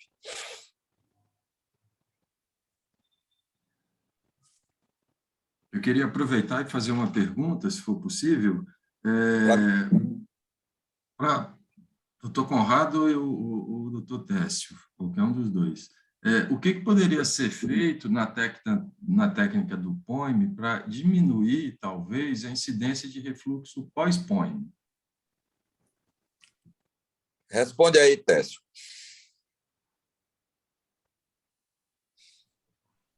Júlio, eu acho que estou falando em termos de achismo baseado no último artigo lá do Inouye, sabe? Aquele estudo multicêntrico japonês. É você calibrar melhor a sua miotomia. Então, não é porque você pode fazer que você deve fazer. Então, você fazer miotomia muito extensas, sem ter selecionado direito o paciente, se o paciente de fato vai se beneficiar dessas miotomias muito extensas, é você aumentar de maneira global o índice de refluxo. Então, acho que você estudar bem o paciente antes e indicar a miotomia apropriada para ele é um primeiro passo. E eu já convenço o doente que ele vai trocar uma doença por outra. O doente, quando chega no consultório, eu aviso para ele, olha, a gente vai fazer você comer melhor, mas quando come, pode queimar, e a chance de queimar é moderada. Então, uma coisa eu conscientizo, já advirto também essa possibilidade, né? Mas a minha ideia é calibrar melhor. Eu ainda não estou empolgado com métodos endoscópicos para você corrigir isso, sabe, Júlio? Eu acho que clinicamente você mantém medicamento e o custo-benefício, como a maioria das esofagites são leves a moderados, dá para você controlar com medicamento. Então, assim, a grosso modo, sem falar estatística, 108 pacientes comparado com 3.000 é nada, né? Mas nesse grupo a gente tem controlado bem. Nenhum paciente precisou fazer nada de acréscimo para controlar o refluxo, sabe? E a perda de peso é um problema. Eu não culpo os pacientes por isso, mas eu vejo como um problema o ganho de peso muito rápido. Então, o último paciente que é esse vídeo aí que você viu, sabe qual era o peso do sujeito? 92 quilos, 1,72 m. Aí a gente chega lá e fala, rapaz, tem acalásia mesmo. Se fosse Chagas, não ia estar assim, né? Mas esses pacientes idiopáticos, eles... Aí eu fico imaginando, depois a gente faz uma bariátrica, não é possível um negócio desse. Júlio, primeiro, mais uma vez, obrigado pela honra do convite, de estar aí junto de Técio, de Neiva e de Karina. Outra coisa que eu quero dizer. Quando Técio falou tudo certo. Se você fizer uma miotomia longa no esôfago, e principalmente do lado gástrico, e se você fizer uma miotomia de plano total, o que é que você está querendo com isso? Você está querendo zerar a possibilidade de recidiva da disfagia e ter refluxo, em 100% de refluxo. Mas eu sempre digo que quando você faz o POEM customizado, de acordo com a necessidade do paciente, e não desce muito aí no estômago, aí 2 centímetros, no máximo 3, você tem um refluxo aceitável. Eu mesmo não prescrevo IBP no pós-operatório dos meus doentes. Eu deixo meu telefone, ligo, e aí, como é que está? E a grande maioria continua sem IBP. O único cuidado que você tem que ter é que os pacientes com acalásia por Chagas, eles não sentem dor no esôfago. Eles podem fazer um esofagite tipo C, e aí, não, doutor, estou bem, não estou sentindo nada, está entendendo? Esse tipo de paciente você tem que ter esse cuidado, tá certo? E quanto o Técio falou que faria bloqueador de canais de cálcio para fazer o exordio sublingual para limpar esôfago, tudo, eu antigamente fazia também, mas aí os doentes faziam taquicardia e um dia um doente passou para mim e disse, doutor, o senhor faz remédio de coração? O senhor é cardiologista? E aí eu digo, não, a senhora tem razão, a partir de hoje eu vou deixar de fazer, viu? Me desculpe. Tá, doutor, eu vi que o senhor passou um medicamento de coração para mim, meu coração está batendo mais, o senhor é cardiologista para passar esse medicamento? Eu digo, não, foi para a senhora comer melhor, mas me desculpe, de agora em diante eu não passo mais. Entendeu? Então, isso tudo eu já passei e cara, você está de parabéns, cara. O seu POEM é perfeito. Até algumas coisas aqui eu vi e vou trazer para a minha rotina, viu? Meus parabéns mesmo. Todas as dúvidas que você tem, eu também tenho, tá entendendo? E todos esses erros que você cometeu, eu também já cometi, cara. Eu queria fazer uma pergunta. Se vocês, Técio e doutor Conrado, considerando que a história do POEM começou em 2010 e nós estamos em 2021, se vocês se sentem assim tranquilos em fazer POEM em jovem, sendo que a gente fica preocupado com essa questão do refluxo, como é que é assim, jovem que eu falo 20, 25 anos, como é que vocês veem isso? Técio responde, depois eu eu tenho a minha resposta, eu já tenho aqui. Tá bom, vou fazer as vezes aqui, até para mim é honroso responder primeiro. Kátia, essa dúvida que você tem, eu tenho. Sabe o que eu sinto falta nesses estudos todos? O longo prazo. Você vê, o procedimento começou em 2010 e a gente tem centros universitários envolvidos, né, no Japão, na Europa, nos Estados Unidos, e não vi nenhuma publicação acompanhando de longo prazo. Então, eu consigo, e como o trabalho japonês concluiu lá, o que ele pode dizer? Ele pode dizer que, a médio prazo, digamos assim, a resposta é boa. Tem uma pequena observação no trabalho do Inoue, que aconteceu o seguinte: com o passar do tempo, a taxa de refluxo aumentou um pouco. Então, era 16%, passou a 26% depois de um ano. É uma coisa para a gente botar na cabeça Mas mesmo 26%, Kátia, eu ainda acho aceitável, sabe? Dentro da correlação cirurgia e ponho, eu considero aceitável. Então, eu não sei responder isso que você perguntou, porque também é uma inquietação minha, porque a gente carece de estudos mais a longo prazo. Eu fico indignado como esse povo rico aí do mundo inteiro não reuniu esses pacientes que já fizeram isso, né? Os pacientes que a gente faz é muito pouco.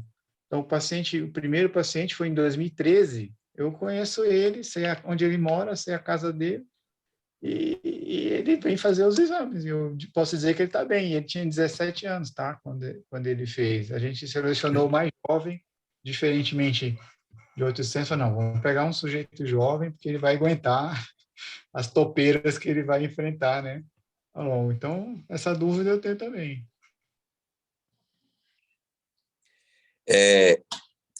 Eu já fiz muito POI em paciente jovem. E aí, é aquilo que eu falei. Não prescrevo o IBP e acompanho o doente. Se o doente tem queixa de pirose, prescreve o IBP. E se o IBP não resolve, manda fazer uma fundoplicatura. Agora mesmo eu operei uma criança, uma paciente de 14 anos, do Rio de Janeiro. Outra coisa, eu tenho feito muito POI, megaesôfago grau 1 e grau 2, com o fino, o nasal, não é? Para você ter uma ideia do tamanho do túnel, o CAP é o canudinho da McDonald's, entendeu? O canudinho de tomar Coca-Cola. Então, não há necessidade de cortar. Você faz uma bolha, você faz uma injeção, injeta bastante a submucosa e o próprio aparelho ele faz o túnel. Você faz a miotomia. O problema é se sangrar. Mas nunca tive problema com sangramento. Se sangrar. Agora, veja só, a sua resposta. Eu não tenho nenhum problema. Se o jovem faz esofagite, grau B, grau C, e não resolve com... Isso aconteceu com um colega que é psiquiatra no Rio de Janeiro. Eu fiz um POI nele, ele ficou com pirose, ficou tomando IBP e tomava uma dose de manhã e passou para outra. Eu digo, amigo, se tu tiveres um colega que queira fazer uma fundoplicatura em você, faça, não tem problema nenhum. Faz uma fundoplicatura frouxa e fez. Mas eu tive um caso e estou tendo outro caso agora com uma paciente de 14 anos, que ela passou a tomar o IBP e eu vou ver como é que fica.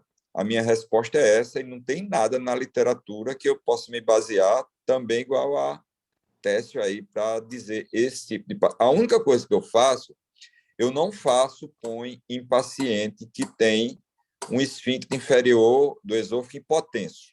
Não faço. Entendeu? Não faço, principalmente se o doente for idiopático. Se for tudo aquilo que você falou, se for um Chagas, você faz uma miotomia regrada lá embaixo, tal, e depois, se o doente recidiva a disfagia, você faz uma dilatação, resolve o caso. Mas paciente jovem com refluxo pós-POI é um problema. Isso é um problema, isso aí é onde cabe a discussão do POI. Se não tivesse esse problema, o POI iria matar a dilatação e a operação de Heller. Esse é o problema do POI e é um problema para esses pacientes. Para mim, a vantagem disso tudo é que é a grande minoria, né? Se você faz uma miotomia regrada, se você não faz uma miotomia, não desce muito no estômago, a chance de você ter recidiva é maior, mas também a chance de você ter refluxo é menor.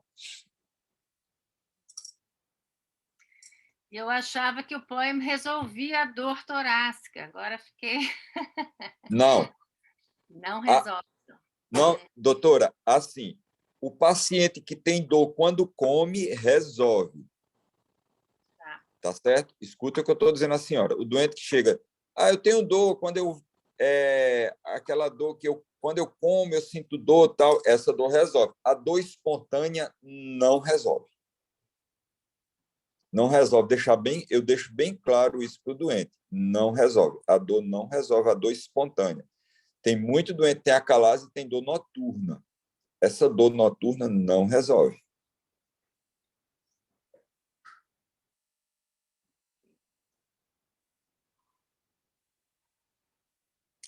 Mais alguma pergunta? Esse caso aí eu fiquei curioso, quando não tem submucosa, e aí esse túnel é direto na muscular, entre as duas camadas, como é que é isso? Exatamente. Eu abro a mucosa e já começo a fazer a miotomia. Quando esses pacientes, normalmente é um túnel curto, né? Esses pacientes com chagas, que têm um megaesôfago e que tem uma dilatação já maior e que esses pacientes têm monilíase crônica e praticamente não tem mais espaço na submucosa, porque a monilíase provoca um processo inflamatório crônico na submucosa e faz uma sinéquia, uma aderência da mucosa direta na muscular, e o doente fica praticamente sem submucosa. Não tem como você fazer bolha aí.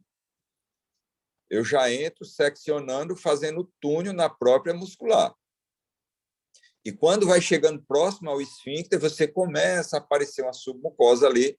Eu faço uma injeção antes de começar, eu faço uma injeção lá no esfíncter, e na hora que eu chego lá, eu completo a miotomia. É assim que eu faço. Dá um pouco mais de trabalho, mas não é impossível. E deixa a mucosa lá para proteger a miotomia.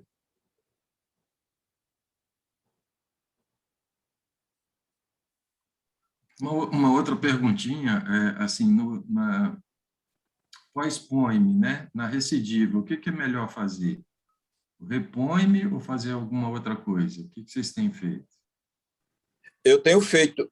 Deixa Técio responder, que ele é o palestrante da noite, e por incrível que pareça, eu estou tirando muita dúvida com ele aqui também. Ô, Júlio, não vou nem falar de literatura, vou te falar do dia a dia. Nós temos 2 pacientes que nós dilatamos, então, pós-POIME, né?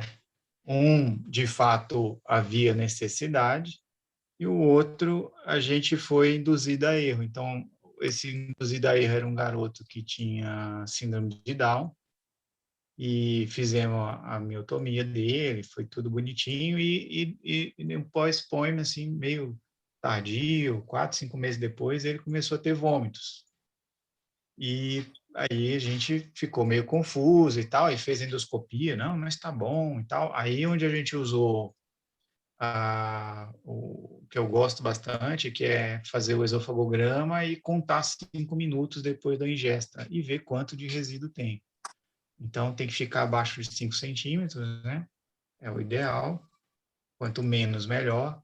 E a gente acabou dilatando, mas o problema dele nem era esse, na verdade. Era uma intolerância à caseína.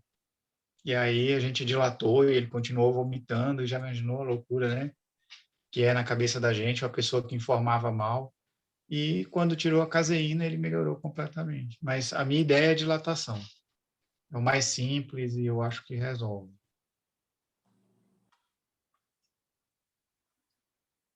Eu não digo que teste tira minha dúvida, porque antigamente eu fazia o repõe, agora eu estou fazendo igual a ele, a dilatação.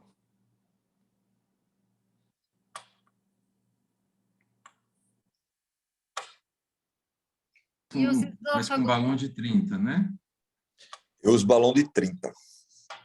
E se não resolver, 35. Na grande maioria resolve, das vezes. Aí a dilatação você faz com radioscopia para assumir a cintura ou você coloca lá 12, 13 psi sob controle endoscópico? Sob controle endoscópico. Uhum. E o grau 4 na radiologia dá para fazer?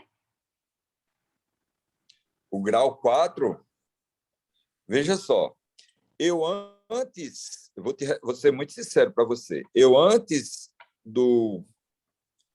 desse consenso europeu, o último que saiu,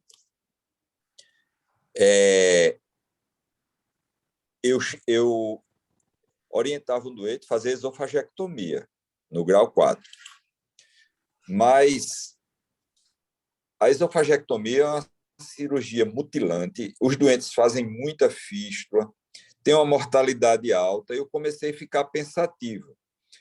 Aqui em Recife, tem a Casa de Chagas do Nordeste, aqui em Recife, Teste sabe disso, e eu recebia muito doente de lá, e o pessoal falava, não, Conrado, faz alguma coisa, porque a gente tem medo de mandar esse doente para esofagectomia e tal.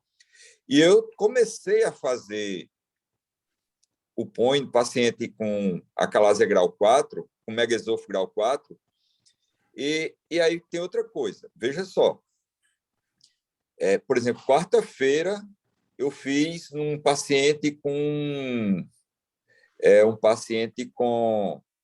um grau 4 e comia por gastrostomia. Então, se esse paciente voltar a comer pastoso, eu não vou estar querendo um ECA abaixo de 3 nesse paciente. Se ele voltar a comer pastoso, para mim, já é uma vitória, tá entendendo? E um paciente idoso, você não tem como mandar para fazer uma esofagectomia. Hoje em dia, eu quero dizer a você que converse com o doente, opere o doente. Se o doente não melhorar, eu dilato o doente, aí é que eu mando para a esofagectomia. A maioria não vai, e esse é o entendimento. Eu tenho um entendimento nesse sentido com os cardiologistas da Casa de Chagas. Eles mandam muito doente para mim, muito. E, aliás, eu comecei a fazer o POI para atender a eles, né? Você já fez, Técio, paciente com mais dilatado, sim? A gente tem um caso só, Kátia. Eu achei que ia ser o inferno, mas não é não, sabe? Não é? A nossa idade é sempre anterior, não teve maior dificuldade, não.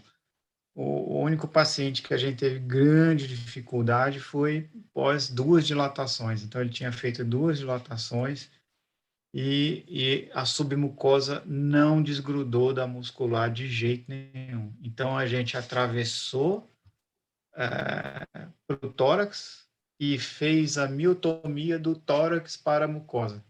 Aí foi mais laborioso, você tem que parar um pouquinho mais, mas não é a coisa que eu queria repetir, não, sabe? Eu espero não encontrar isso na minha frente de novo, não.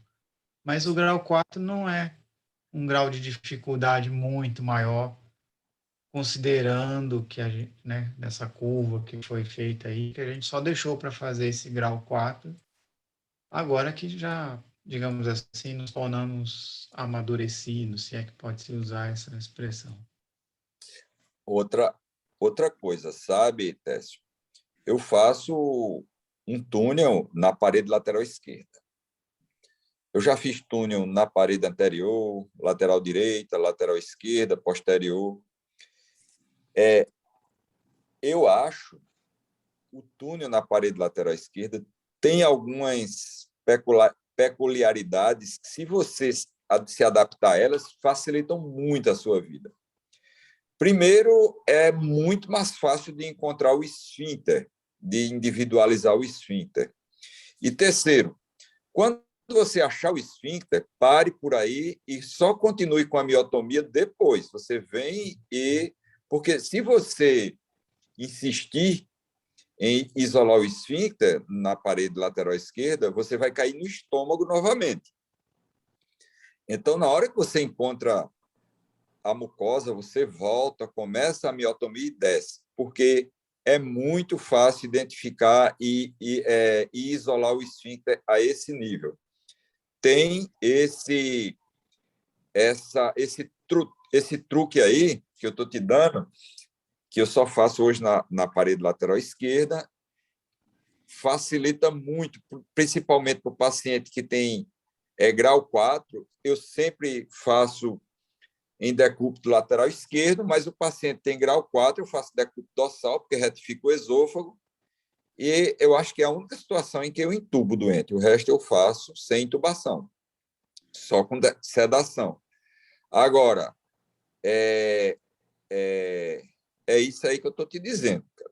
Eu faço, e outra coisa, na parede lateral esquerda, na parede lateral esquerda, os doentes complicam mais com pneumoperitônio. É mais frequente a chance de você ter pneumoperitônio. Diminui muito a chance de ter enfisema e de ter pneumomediastino. Não é isso? E quando o pneumoperitônio acontece, eu ponho uma agulha no epigastro, eu aspiro o estômago, deixo um gelco, deixo o mandril de um gelco no epigastro e continuo o procedimento, tiro no fim. É isso que eu quero te dizer. O fato de fazer, Conrado, na parede lateral, esquerda ou direita, poderia aumentar o risco, já com contato ali com a pleura, de, a longo prazo, aumentar a formação ali de divertículo? Veja só. Essa pergunta eu faço túnel ali, porque existe uma proteção natural em cima da coluna, certo? Eu faço túnel na parede posterolateral esquerda, ali, aproveitando aquela goteira que fica em cima da coluna, certo? Só que quando chega no esfíncter, eu me desvio um pouco para a esquerda, para identificar e individualizar o... E eu acho que a formação de divertículo é quando você não faz a miotomia ou quando o paciente já tem uma curvatura muito grande que você corta do outro lado. Dessa maneira que eu faço, eu acho que evita a formação de divertículo. E eu quero dizer para você que eu já operei 3 pacientes com acalásia e com divertículo. Né? Eu opero e a manometria mostra que esses pacientes que têm divertículo, nem sempre eles têm um esfíncter hipertenso. Não é? Então, eu começo a miotomia na margem distal do divertículo e vou ali só 1 centímetro do lado gástrico. Não é isso? É isso que eu tenho feito, cara. Então, para mim, o POEM evita o divertículo e corrige o divertículo se tiver.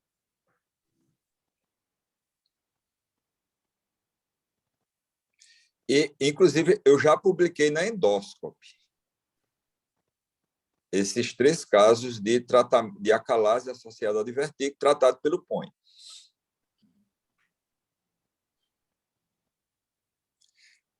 Esse pessoal de...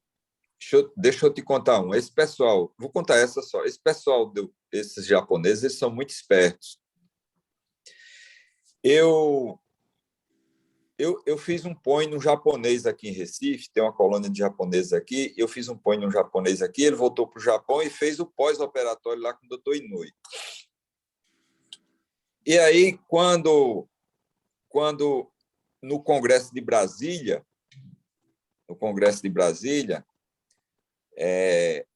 ele foi convidado para organizar a Semana Brasil-Japão, né? Vocês lembram disso? Não. No Congresso de Brasília, ele foi, durante a SBAD, ele foi convidado para organizar a Semana Brasil-Japão de Endoscopia Terapêutica. E quando ele recebeu esse convite, ele estava com Cláudio Rolim, no Japão. Estavam lá Cláudio Rolim e Vitor Arantes. Aí disse, faz isso. Vocês têm o telefone do Conrado aí? Disse, tem. Ele pode dar uma aula eu tenho direito a convidar 3 pessoas. Eu vou levando 2 aqui do Japão e eu queria que ele desse uma aula no congresso, na SBAD, na parte Brasil-Japão. Aí eu perguntei a ele, eu digo, doutor Inouye, qual é o tema que o senhor quer? Ele disse, eu quero que você fale sobre o estado atual do POI no Brasil. Eu digo, tá certo. Aí eu fui, mostrei lá o POI com fino, o POI para tratamento de vertículo, o POI para estenose cáustica, saí mostrando. Aí, quando terminou a aula, aí teve um colega que tinha estado já no Japão, tudo disse, Conrado, saia daqui correndo e vá publicar o POI com fino, porque se você não fizer isso, os japoneses vão publicar. Aí eu saí do congresso, fui publicar isso, né? E os caras me chamaram para demonstrar o POI com fino numa sessão plenária durante o DDW, né? Aí o colega estava lá e disse, se não fosse minha dica, quem estava aqui mostrando isso era o japonês. Eu digo, é verdade, eles são muito espertos em publicar, tu está entendendo? O que eu não sou e que é um mérito deles e é um demérito meu, cara. Tá entendendo? Eu só me preocupo em trabalhar, fazer. Uhum. Pessoal, eu acho que a gente tem mais perguntas. Eu acho que a gente podia passar para a Juliana aí.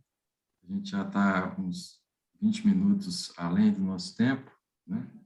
Juliana, boa noite. Boa noite, gente. Então, na verdade, eu só quero mesmo parabenizar o Técio, o Jorge, o Rodrigo, nosso trio do coração aí de Brasília, que está inovador, sempre fazendo coisas muito importantes. Assim, a gente está lá no hospital de base, está vendo isso dia a dia, os residentes também estão tendo essa oportunidade. Então, agradecer aos meninos mesmo pelo pioneirismo e pelo sucesso, né? Então, parabéns, Técio. Em nome dos meninos também, eu parabenizo você. E agradecer a todos os palestrantes, os moderadores, né? O doutor Conrado, o doutor Ricardo, doutora Kátia, também a doutora Neiva Mariana, que foi residente lá conosco, né? Então, foi ótima discussão e é isso, gente. Agradecer, só agradecer mesmo. Obrigada a todos.